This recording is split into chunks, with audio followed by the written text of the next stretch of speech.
Shabbat Shalom, everyone. What I've come to realize in preparing for my bat mitzvah is how important stories are to me. One of the most interesting aspects, I'm sorry.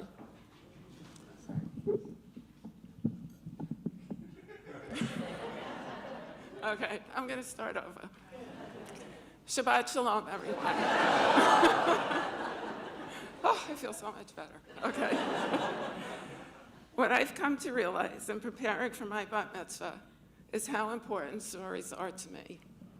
In Jerusalem, there is a project called the 929 Tanakh Bayachad for learning one chapter of the Bible per day, except Friday and Saturday, totaling 5 chapters per week. The word Bayachad means together.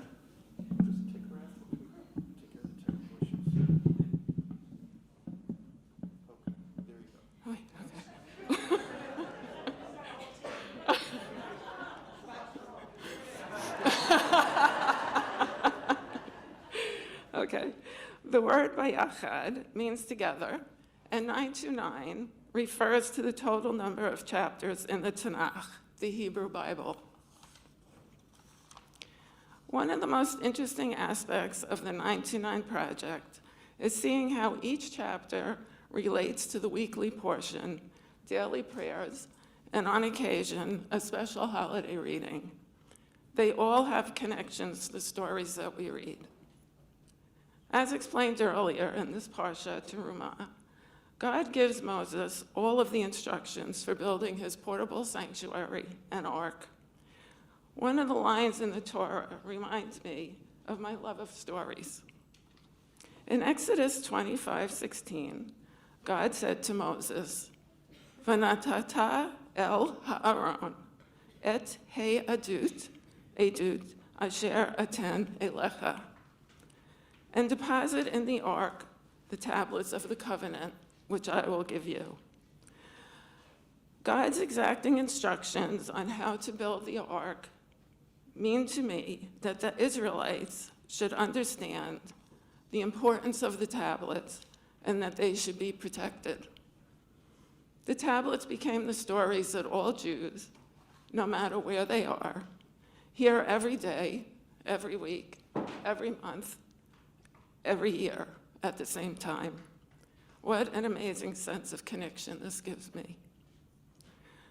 Another way to look at this verse and the word tablet in Hebrew, adut, is that it can also be translated as testimony. Rashi defines testimony as specifically referring to the Torah and the stone tablets that the ark would soon be carrying. But it is also so much more. The ark will literally be carrying the tablets, yes, but as the word testimony implies, what the ark will really be carrying is a story for a better future.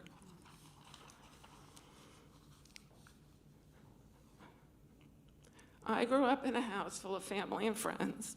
We're sitting around our table, telling old and new stories was something that brought me, and still brings me, happiness, laughter, sometimes sadness, and a profound sense of belonging. Having grown up this way made me curious of the stories of others.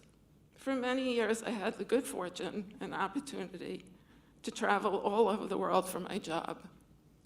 Believe it or not, I developed Christmas product for Lord & Taylor and Hudson's Bay in Canada. Yes, a Jewish girl designing Christmas ornaments and more. Go figure.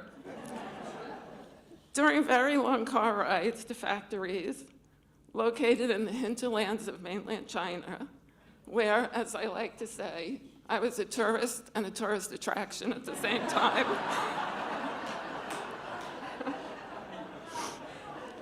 Or to fabric showrooms in New Delhi, India, or to meet with master glass blowers on beautiful Lake Como, just to name only a few of the places I traveled to.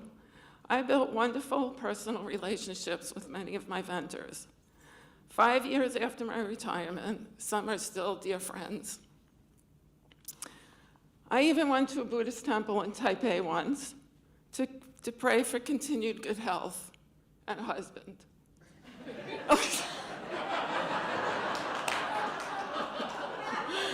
So, sorry, those are the two most important things at the time. I've grown up since then.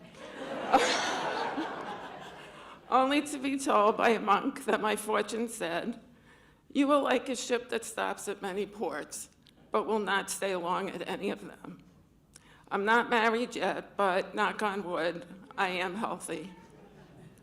So the conversations we had during those car rides always came back to the same things: our families, our pasts, our futures, our heritage.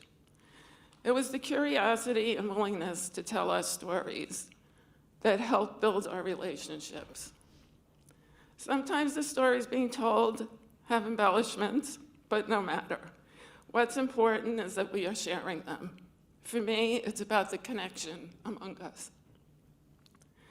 Just as the Israelites carried their own stories through the desert in order to pass them on to their next generation, I want us in this generation to continue our traditions of sitting at our tables and telling our stories to our next generation.